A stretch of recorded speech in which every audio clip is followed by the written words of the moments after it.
Hello everyone, এখন ভোর 3:40। আজকের সকালটা আমার এখন থেকেই শুরু হলো। স্বাভাবিক আমি এরকম টাইমে কোনো কারণ ছাড়া কোনো দিনই উঠি না। রাতে মাত্র আমার 2 ঘন্টা ঘুম হয়েছে। 2 ঘন্টা যদি বলি তাও ভুল, বড় জোর 1 ঘন্টা 40 মিনিট। কিন্তু ওই যে সংসারটা তো নিজের, একা হাতে সব কিছু, কাজগুলো যেখানে যাই বেরো যাই করো, না করে যদি ফেলে রেখে যাই তাহলে এসে সেই আমায় করতে হবে। এসে ক্লান্ত হয়ে করার থেকে করে যাওয়াটা সব থেকে ভালো, তাই না? তার জন্য সব কাজগুলো শেষ করে নিচ্ছি, তারপর বেরোবো। ওই একটু কষ্ট হচ্ছে, এত সকালে রাতে ঘুম না ঘুমিয়ে উঠলে যা হয়। প্রচণ্ড ক্লান্ত, কয়েকটা দিন ধরে শরীরের উপর দিয়ে প্রচণ্ড ধকল যাচ্ছে। আরও কিছু বেশ জিনিস ঘটছে যার জন্য আমি রাতে একদমই ঘুমোতে পারছি না। ঘুম আমার একদমই হচ্ছে না, চঞ্চল হয়ে গেছে। দুপুরে আমি চমকে উঠছি, এমন কিছু জিনিস আমার সঙ্গে ঘটছে। যাকে ওটা তো আমি তোমাদের সঙ্গে পরে শেয়ার করছি। অনেক কাজ, রাতের কয়েকটা বাসন ছিল, ওগুলোকে ক্লিন করতে হবে এখন। সকালে প্রথমে না, রোজ দিন ঘুম থেকে উঠে আমার প্রথমে ঝাড়ু দেওয়াটাই হচ্ছে সর্বপ্রথম কাজ। অবশ্য ঝাড়ু দেওয়ার আগে আমি ঠাকুরের মুখটা দর্শন করি, তারপর। আমি আজকে ঠাকুর তুলিনি, গোপালকে একটু পরে ঘুম থেকে তুলবো, যেহেতু আমি চান করবো, এক্ষুনি বেরোনোর আছে, তো তার জন্য একদম চান করে তারপর গোপাল তুলব। আর এঁঠো জামা কাপড়, রাতের বাসি জামা কাপড়, ওই জন্য আর বা জামা কাপড় ছেড়ে কেন করব, চান করে সব কাজটা করে নিব। যে 2-4টে বাসন ছিল ক্লিন করে নিয়েছি। আর না, রান্নাঘরে ডুকুর জন্য টিফিন তৈরি করব, আমি প্যাকিং করেই নিয়ে যাব। তো এটা কিন্তু আমার বরাবরেরই রোগ। প্রথমে ঘুম থেকে উঠে রান্নাঘরে বাসন ধোয়া মানে আমি একবার ন্যাকড়াটাকে ভিজিয়ে জাস্ট পুরোটা আবার একবার ক্লিন করে নিই। বাচ্চার জন্য খাবার তৈরি করি, তো ইঁদুর ছুঁচো, আমার রুমে না ইঁদুর বড্ড আসছে, পারছি না কোনোভাবেই তাড়াতে বন্ধ করতে। ওই আঠাগুলো দিয়ে ইঁদুর চিপকে ধরছি, ওইভাবেই চলছে। আর এখন আমি ওটসের রুটি বানাবো ডুগ্গুর জন্য। আর এই ভুট্টাগুলো না তোমাদের সঙ্গে শেয়ার করি, আমার শ্বশুর বাড়ি থেকে বাবা নিয়ে এসছে। বাড়ি গেছিলাম, বাড়িতে দেখে এসছিলাম পুকুর পাড়ে একটা লম্বা রোলে বাবা পুরো ভুট্টা গাছ লাগিয়েছে। এই প্রথমবার অবশ্য লাগিয়েছে। 3টে নিয়ে এসছিল, একটা খাওয়া হয়েছে, এখনো 2টো আছে। দেখি আজকে ঘুরে আসি। এখন তো বারের সময়টা, পুড়িয়ে কিছু খেতে নেই, একদম বারটারগুলো শেষ হোক, তারপর ভুট্টা পুড়িয়ে খাবো। ভুট্টা ওই পুড়িয়ে তারপর বিট লবণ লঙ্কা গুঁড়ো দিয়ে আর ওই পাতিলেবু ঘষে খেতে না বেশ ভালো লাগে। চলো এখন চান করতে যাব।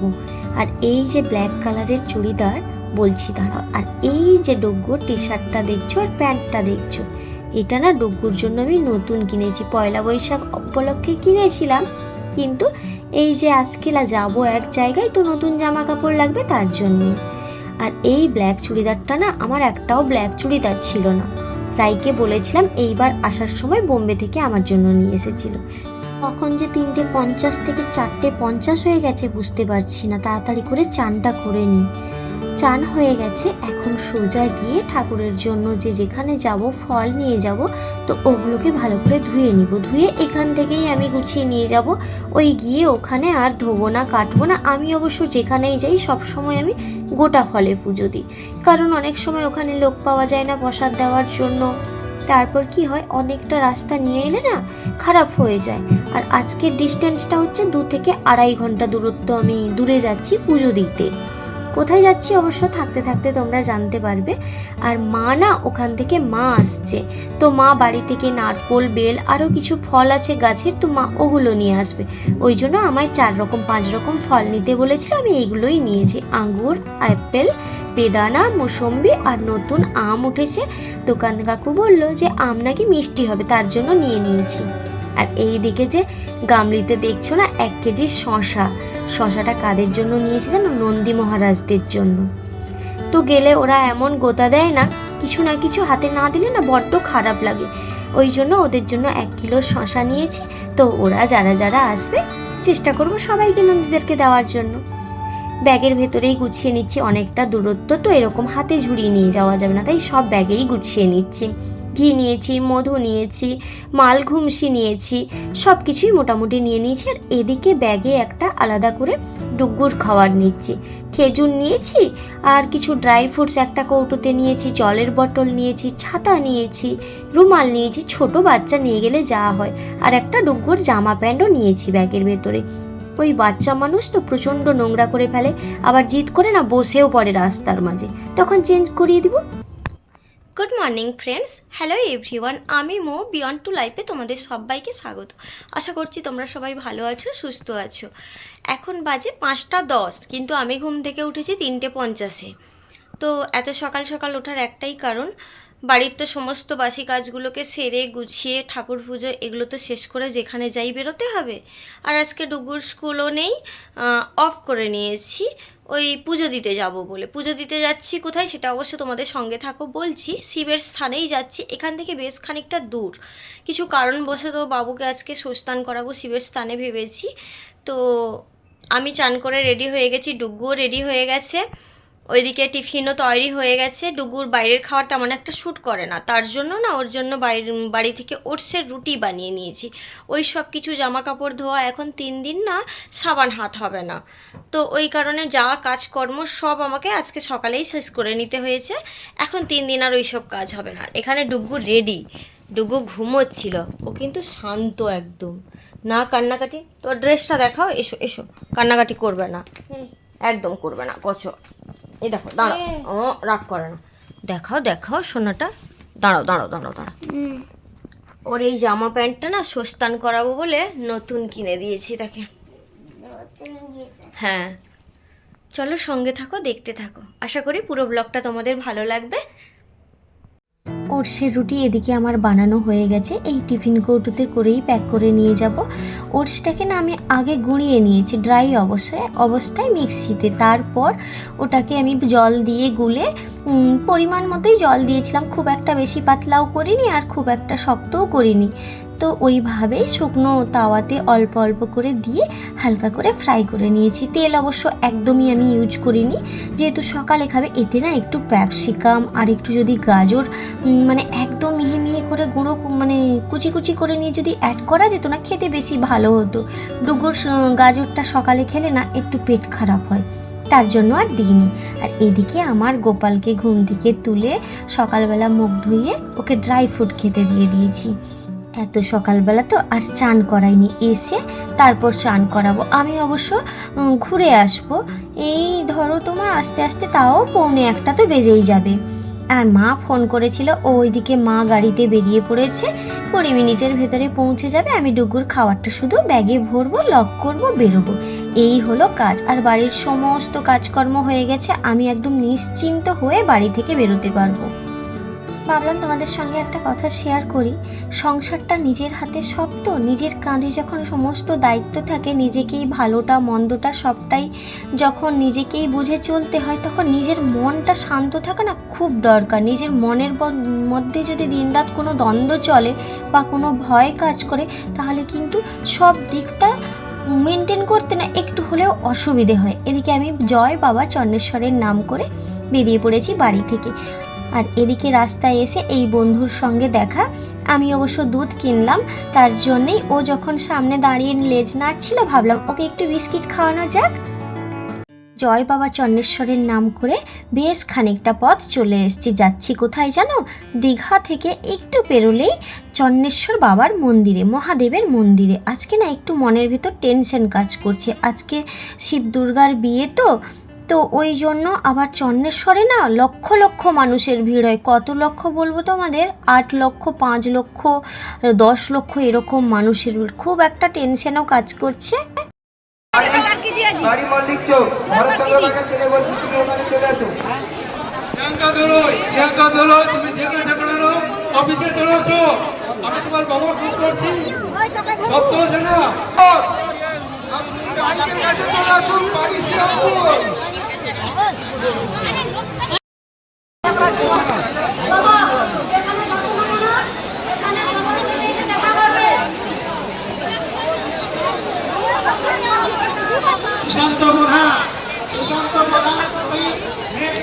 একটা শক্তি ভিতরে ଗୋଟିଏ ଘଟି ପଡ଼ିଯାଇଛି, ଶକ୍ତି ଭିତରେ ଗୋଟିଏ ଘଟି ପଡ଼ିଯାଇଛି।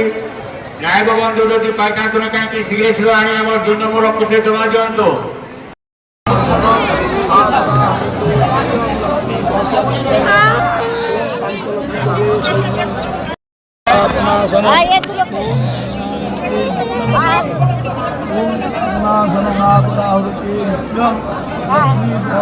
সর্বদা হাজুর করো ফুলে হাজুর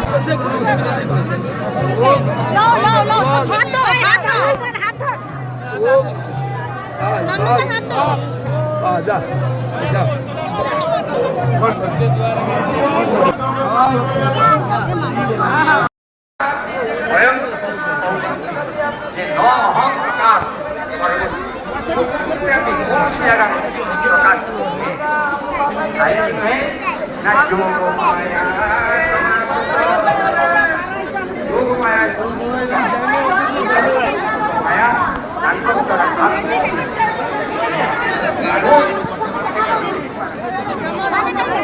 লাউ মারবি